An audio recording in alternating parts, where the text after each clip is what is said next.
Calaroga Shark Media.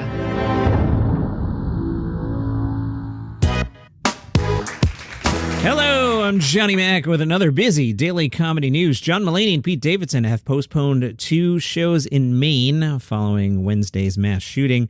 In a statement, Mulaney said, "We are devastated by the events in Lewiston. Shows scheduled for this weekend on Saturday and Sunday have been postponed. We are thinking of you all." He signed the message from himself and Pete Davidson.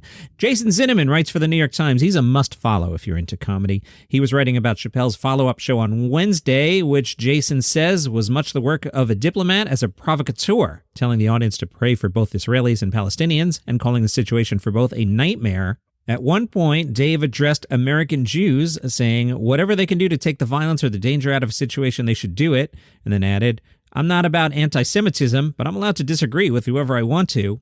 I had mentioned that there was a possible medical issue the other night. Apparently, Dave joked, "You know what it'll say in the paper tomorrow? Dave Chappelle makes fun of man as he dies." In Raleigh, he told the crowd he would do a dangerous joke. As quoted here in the Times, the joke, "2 Jews walk into a bar, I'd say the punchline, but there might be a transgender person here." Dave smiled as if he knew how corny this sounded. I'll have more on Chappelle tomorrow. WBEZ writes, "The voice of Hassan Minhaj is still vital and not worth canceling."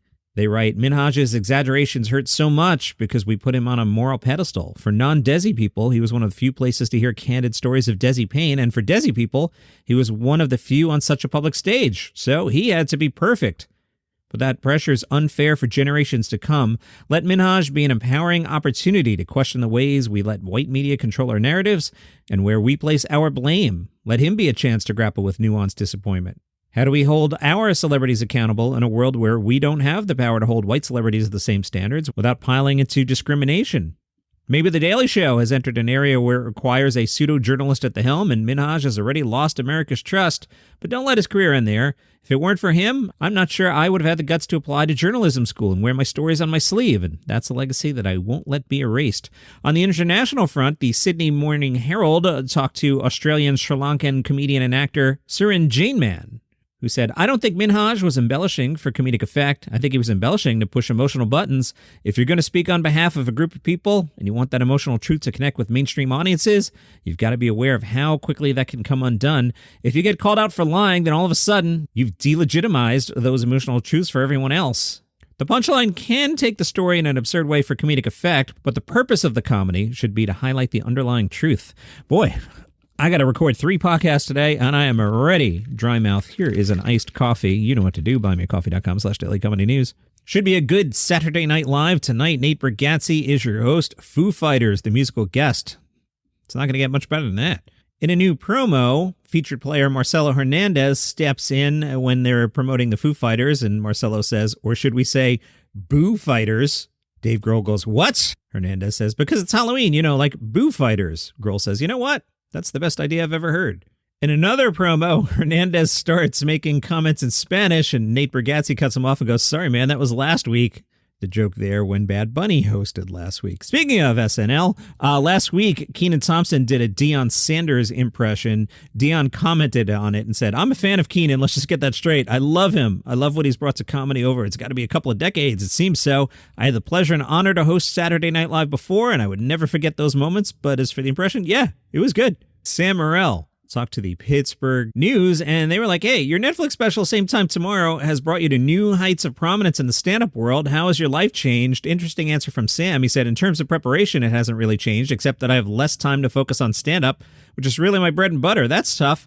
When I was a younger comic, I could just work on jokes all day, but now it's podcasts. It just seems like I always have a full schedule, which is kind of good. It's nice to be busy, but stand-up requires a lot of attention, and you can tell when people take their foot off the gas. The big reason I do the road so hard is it forces me to come up with new stuff. It forces me to do the material until I'm sick of it and have to throw new stuff in. The road will force me to get stuff done because you don't want to waste those opportunities," which is honestly how I used to approach it as a young comedian when I used to hand out flyers in the street in exchange for stage time. So stage time I never take for granted. I try to view it as valuable as it is. We did the Chicago Theater, which is a pretty huge venue, so that was special. Toronto's another huge one. New York coming up is pretty huge. It's pretty thrilling to see that many of your people come out and hopefully leave happy. The challenges are the scheduling, not sleeping in your own bed, sometimes the lack of sleep. It's very difficult. I love the road. I love doing it, but you do miss home. So you get home and you're like, man, I miss the road. At home, you have a routine that keeps you healthy, but on the road, it's just kind of hard to maintain that. You try to eat healthy, but it's the road, right? Even if we order at a nice restaurant, we're going to get some crap. We're going to get some dessert or something. Alcohol's right there. It's a challenge to stay healthy. So we try to exercise every day, not just for our bodies, but for our minds to reset everything. You know, Vulture may have accidentally solved The Daily Show's problem, and I hope someone is paying attention. They talked to, and here's a good choice to take over the show. You ready? They talked to Rob Riggle. They asked him how he got his correspondence gig way back when on The Daily Show, and he said, I auditioned like most people, and it was a process. I thought I blew it, to be honest with you. I was very fortunate that I got the offer. But they only did it like 6 months at a time. Like, you got the job, but it's only 6 months. And I just moved out of New York to L.A. I couldn't move everybody back. I had to come out here, get a studio apartment off Craigslist. And at the end of the 6 months, they said, good job, you get another 6. And I was like, I still can't move my family out here. That was the only thing that frustrated me about it. I wish they would have just said, you're here. But that's the way it worked for everybody at that time. But I was grateful to John, the writers, the producers, my fellow correspondents. I was really kind of green. That show allowed me to grow into myself a little bit and discover more about the business of comedy. I've crossed paths with Riggle several times. Very cool guy. I remember one time he showed up to be a guest on the Raw Dog Comedy Channel at Sirius XM, and the host had called in sick, and we were like, do you want to just guest host? And Riggle jumped on the air and hosted the show on the fly, and he crushed it. Riggle says, this is the business. All you can do is get a gig, do the best you can at it, and hope it leads to another gig. Life is a series of gigs, a series of jobs. Even if you're on Modern Family, which runs for 10 seasons and is one of the greatest shows, great. It ends someday, and you don't want your career to end, so you have to find another job. You're always going to be looking for another job. The big question, would you ever consider returning to The Daily Show as the new permanent host? Rob Riggle said, in a heartbeat. Obviously, it's one of those things where I have no say, but it would be an honor.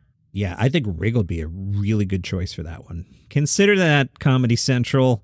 And they asked Riggle any gut checks on who they might be considering. And Riggle said, I don't know. I did enjoy watching everybody they brought in for like a week. Wanda Sykes nailed it, in my opinion. They'll choose right, and I hope they choose well. I want The Daily Show to be another institution like SNL.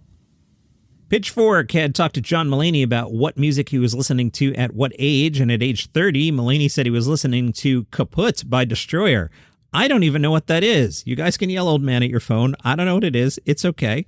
Mulaney explains, SNL became my complete identity, this all-consuming thing that I loved, and I loved that it was all-consuming. I loved working 36 hours in a row. I loved going into the office on Sundays to get a head start on Monday's pitch meeting. I loved working late Monday night and staying up all night Tuesday. I just loved being immersed in it. I had a couple specials come out. I got a couple offers to host a show of my own in different formats.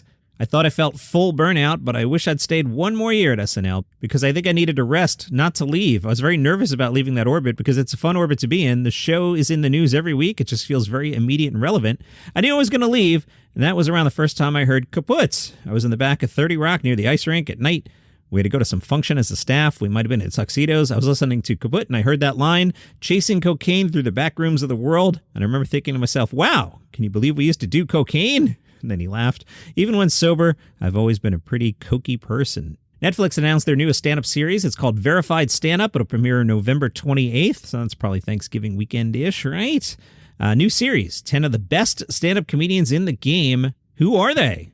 Asif Ali, Dulce Sloan, Gianmarco Ceresi, who I love. Check him out. Isaiah Kelly, Lisa Lau, Nimesh Patel, Robbie Hoffman, Rosebud Baker, Sabrina Wu, and Vanessa Gonzalez. I feel like Rosebud's a little more known than the rest of that group, but maybe I'm wrong. Same thing about Nimesh. November 28th on Netflix.